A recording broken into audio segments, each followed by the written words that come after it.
Disimpan di depan, akan saya panggil satu-satu. Silakan Bapak Ibu pilih, jangan berkerumun. Form yang diisi harus lengkap. Kalau tidak lengkap, masih ada diksi yang belum, nama, nomor induk KTP, alamat dan jenis atau atlet. Silakan diisi. Tolong jangan berkerumun. Diisi dulu karena itu nanti yang diisi.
Lari.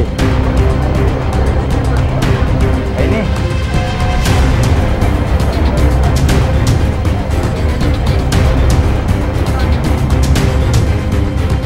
Jadi pada pagi hari ini ada dua kegiatan. Yang pertama, pelaksanaan vaksinasi bagi para pelaku usaha pariwisata tahap pertama. Karena begitu banyak se-Kalimantan Barat, kita akan melaksanakan di beberapa tahap. Yang kedua, vaksinasi atlet Kalimantan Barat yang akan berangkat ke PON. Kemudian pelaksanaan kegiatan sosialisasi TDUP. Nah, program kegiatan ini adalah kelanjutan bagaimana kita ingin bangkit kembali dan mereaktivasi kembali pariwisata yang ada di Kalimantan Barat. Pada umumnya industri pariwisata dan industri ekonomi kreatif. Nah, kita tetap optimis dalam pelaksanaan bahwa industri pariwisata dan industri ekonomi kreatif ini akan meningkatkan perekonomian yang akan ada di Kalimantan Barat. Yang pada waktu bulan Oktober kemarin kita telah bersama-sama melaksanakan penandatanganan komitmen bersama dengan stakeholder. Nah, hari ini hadir juga bersama kita dari Direktur Pampofit yang diwakili oleh Bapak Wadir, kemudian dari Ketua Umum KONI, dari Ketua Asita, PHRI, dan HPI Kalimantan Barat. Kemudian kegiatan vaksinasi ini juga dalam rangka bagaimana kita menumbuhkan semangat dan ingin agar para pelaku usaha pariwisata yang ada di Kalimantan Barat sudah melaksanakan protokol kesehatan dan tentunya sudah divaksinasi. Arahan Bapak Presiden, Bapak Jokowi, tentang digitalisasi dalam pelaksanaan kepariwisataan dan industri pariwisata serta ekonomi kreatif yang ada di Kalimantan Barat akan kita tindak lanjuti. Yang divaksin berapa Bu pelaku industri? Pelaku industri pariwisata pada saat ini ada yang divaksin sebanyak 321 orang. Ya, untuk atlet, asisten pelatih dan pelatih 110. Dan ya. Atlet yaitu jumlah sama dengan atlet. Iya, yang akan berangkat ke PON ya. Yang akan berangkat ke PON. Yang divaksin juga ada itu bagian hotel atau ada yang Iya. Jadi datanya kami dapat dari PHRI, dari hotel, dari Asita, dari travel, dan dari HPI, pemandu wisata. Nah, selanjutnya memang akan terus kita laksanakan, karena banyak tadi, makanya akan kita laksanakan beberapa tahap. Ya. Ini kabar sudah bisa menyambut wisatawan gimana? Kalimantan Barat selalu yang kita sampaikan bahwa masa pandemi COVID ini kita harus banyak belajar untuk melaksanakan inovasi-inovasi bagaimana kita untuk mengembangkan pariwisata yang ada di Kalimantan Barat. Tentunya optimis pelaksanaan pariwisata di Kalimantan Barat akan kembali pulih, tetapi tentunya kita tetap harus untuk melihat situasi dan kondisi tentang perkembangan pandemi COVID yang ada di Kalimantan Barat. Nah, jadi setelah vaksin ini harus tetap disiplin pelaksanaan protokol kesehatan. Bukan malah setelah vaksin kita kendor, tidak, tetapi harus tetap disiplin protokol kesehatan. Surat edaran Gubernur Kalimantan Barat yang sudah kita sampaikan ke kabupaten kota adalah SOP pelaksanaan protokol kesehatan di setiap destinasi pariwisata di Kalimantan Barat. Ditambah dengan adanya vaksinasi ini, semoga kawan-kawan pelaku usaha pariwisata Kalimantan Barat mempunyai semangat dalam melaksanakan pariwisata. Bu, ini pelaku ini disupport dari hotel-hotel yang pertama ini Mercure. Nah, selanjutnya tadi sudah disampaikan juga oleh beberapa hotel antara lain dari Kapuas dan Orchard akan ikut juga mensupport pelaksanaan ini untuk selanjutnya. Bu, ini pelaksanaannya 1 hari atau gimana? Iya, pelaksanaan 1 hari dan kita tentunya kan harus selalu berkoordinasi sama Dinas Kesehatan karena petugas kesehatan yang melaksanakan vaksin. Ya. ini Yang hari ini divaksin 431. Dari dirincikan mungkin dari profesinya apa aja?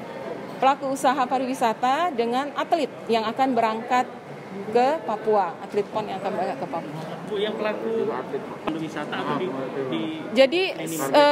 Jadi targetnya itu tadi tuh ada di memang untuk di front office si hotel, ada dari travelnya kan Asita ya, ada dari asosiasi travel itu kan, kemudian ada dari HPI-nya, himpunan pramu wisata, artinya pemandu wisatanya itu juga ada. Ini akan berapa gelombang, Bu?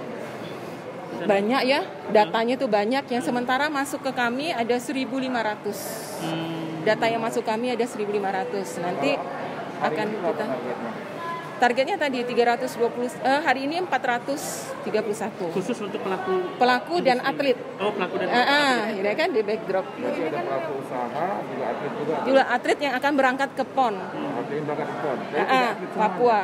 Belum atlet semua. Jadi kita dulu kan atlet yang akan berangkat prioritas, atlet yang akan berangkat ke PON. Ini tahap pertama ya dia? Yang untuk pelaku usaha pariwisata tahap pertama. Ya.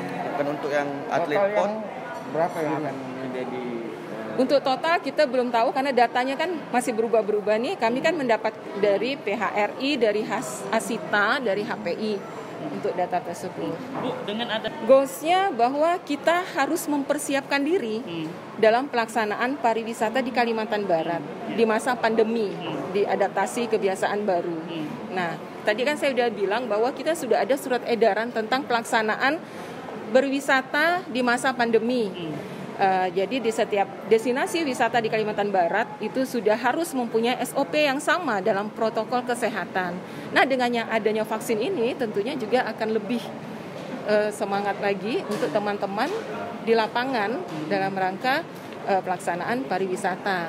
Dan ini kan untuk persiapan juga selain di masa pandemi juga nanti di saat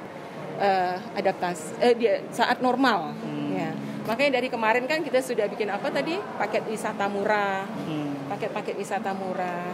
Terus kita mempunyai tagline wisata di Kalbarja. Karena kan di masa pandemi ini kan masyarakat di Kalbar kan belum bisa keluar untuk berwisata. Padahal tempat wisata di Kalbar ini kan banyak sekali. Nah, makanya kita dorong. Ya, untuk wisata Kalbar setelah sejak pandemi ini. Seperti apa gambaran? Belum. Jadi kan tempat wisata ini menyesuaikan dan pembukaan tempat wisata itu kan menyesuaikan dengan kondisi perkembangan pandemi ini. Nah, kayak kemarin kan kita ada yang tutup di beberapa wilayah kabupaten kota. Nah, untuk hari ini Kadis Kabupaten Kota juga ada beberapa yang hadir karena usulan kalender of event kita ke Kemenparekraf itu sudah disetujuin sebanyak 4 event. Dari Sekalbar itu yang masuk tahap penjurian 4 event. Maka mereka itu kemarin mulai presentasi secara virtual bersama provinsi. Yang pertama titik kulminasi, yang kedua robok-robok, yang ketiga Danau Sentarum, dan yang keempat Bukit Kelam, Festival Bukit Kelam. Iya, event nasional. Nah, itu kan Kemenparekraf juga mempersiapkan dalam rangka nanti ketika keadaan normal. Nah, sehingga keempat event ini nanti bisa didukung langsung oleh Kemenparekraf. Berarti yang paling pertama nih event kulminasi ya Bu ya? Yang paling terdekat ini kan sebenarnya titik kulminasi, Betul. tetapi untuk pelaksanaannya kita kan masih lagi menunggu ya situasi dan kondisi pandemi COVID ini. Atau dilaksanakan atau gimana?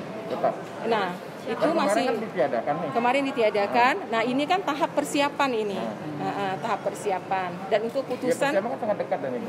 iya, tapi ini kan kita belum. Ini kita masih penjurian untuk didukung oleh Kemenparekraf. Artinya ketika di bulan ini kita tidak bisa, nanti kan kita bisa mempersiapkan di September. Jika sudah April, kita juga akan launching kalender event Kalimantan Barat. Yang selama ini kan memang kita belum pernah meluncing ini kan, agar masyarakat tahu bahwa banyak kok event-event yang ada di Kalimantan Barat. Apa aja Bu yang hit nih Bu? Saya tuh menyampaikan kepada Dinas Kabupaten Kota agar selalu berinovasi ya dalam pelaksanaan event-event yang ada di Kalimantan Barat di saat pandemi ini. Nah, itu kan bisa dilaksanakan secara metode hybrid sebenarnya.